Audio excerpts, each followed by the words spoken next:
Hello, this is Paloma. I come back with the story the sky is telling for the next few days.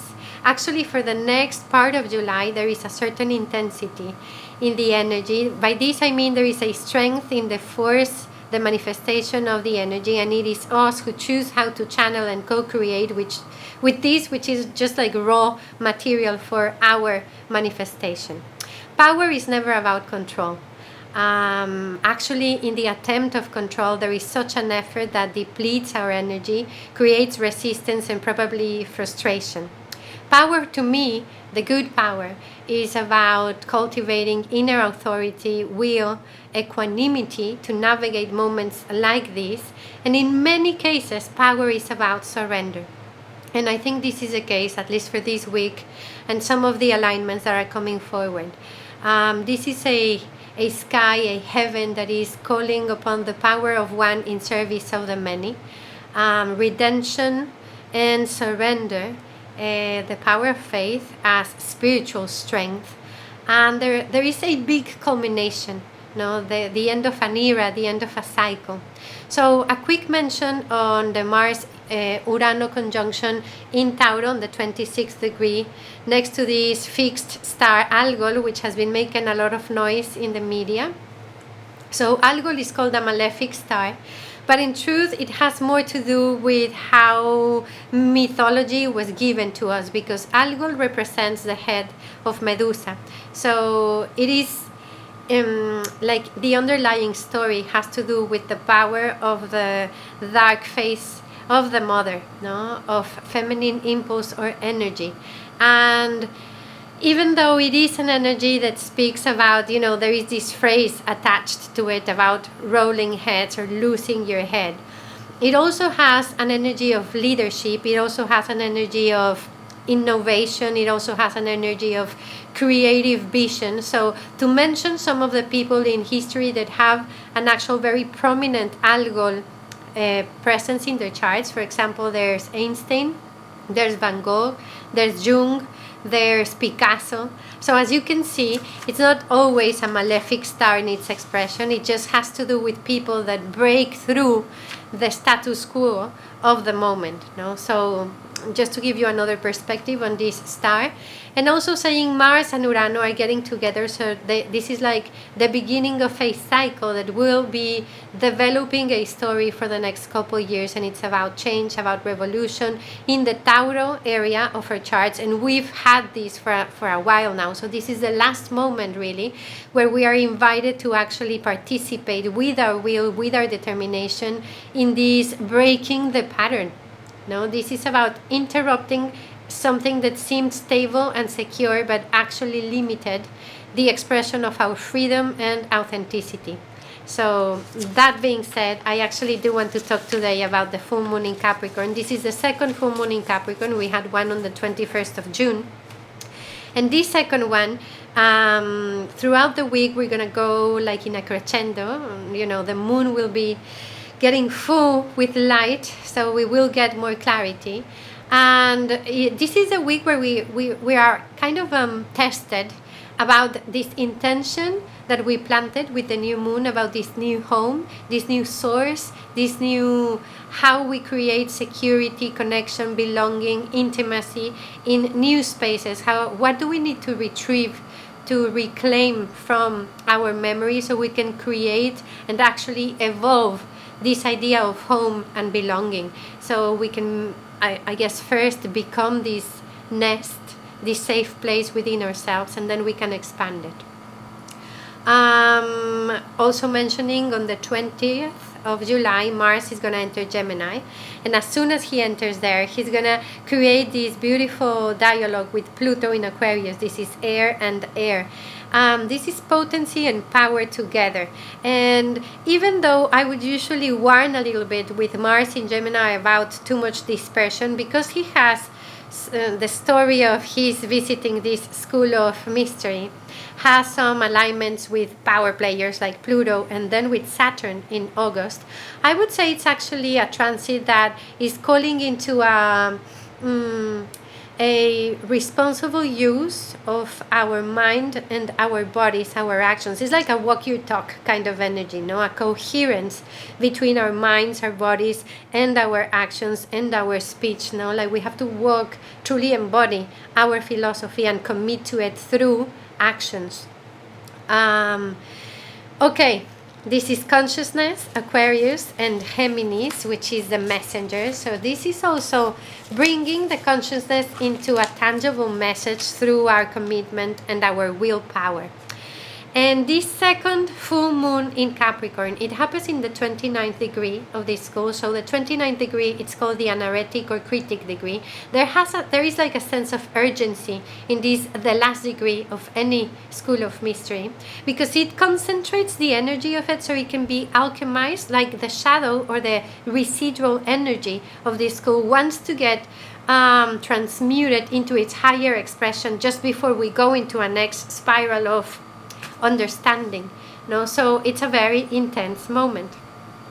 As I said, this is the second one. So full moons are culminations, are endings, no? Also harvests of awareness of some emotional process.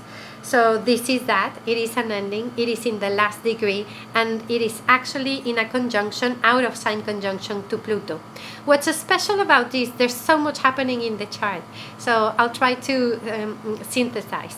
What's special about this full moon is that it is speaking with the 3 transpersonal planets. No? So it has a conjunction with Pluto. It has a beautiful dialogue with Neptune. And it's also speaking to Uranus. In shamanism, we understand that there are 3 different realms or 3 worlds. So the higher world, for this astrology, we find in the higher realm Urano and Neptune because they open us to the dream world and to the possibility of the re-evolution, no? Of doing things differently, of the vision and the prayer of madness for the future. And then there is a middle realm where we find all of the personal and social planets, and then there is the underworld. And in the underworld we find Pluto. So look how interesting. The sun and the moon, they are both talking to these 3 planets that belong to these other realms. This to me seems like these other dimensions of reality can merge and come together into the most intimate part of ourselves, which is the moon, how we feel, and the sun, our being, our consciousness, our will. No? So there is like this download of energy from the spiritual realm, from the galactic realm, from the cosmic information as downloads to our water body, to our sense of self, and to the becoming aware that there is something that we are actually saying goodbye to. It's the ending of an ending, the ending of an era. And then Pluto is there in Aquarius, so it gives me the sensation of, because Cancer and Capricorn, where we are having this full moon, they deal with memory, with tradition, and also with ancestry. And then Pluto is in Aquarius, which represents the future. So there's like a time bending in this energy. No, the moon next to Pluto is like the power of memory and the power of the future meeting together. It gives me the sensation that I've had ever since Pluto arrived to Aquarius, which is the future is ancestral, or the ancestrality of the future in a way. As I said, there is like a time bending experience, which is truly our beginning to understand how multidimensional we really are, I suppose. We've been doing so much work in Capricorn for so many years now. It's been deconstructing all of our understanding of reality, really, of even time and the structures of power, of course. So this is the last moment where we are gonna experience, perhaps, this is what I want to say, like perhaps we're gonna feel like we're going backwards, no, in terms of these structures of power, of all of these things that we've been deconstructing for so many years, and suddenly we see them again. And I do want to say the next half of 2024 might feel like a deja vu, like something seems to be repeating. And it's not really, it's like we're taking impulse so we can jump, quantum leap into 2025, which has such a new energy. So let's just be patient with whatever arises, and also understand it as an opportunity to harvest knowledge, wisdom, pearls of wisdom that we left in our path, no, like retrieving our energy, and also understanding that some things that will come back to have an actual ending.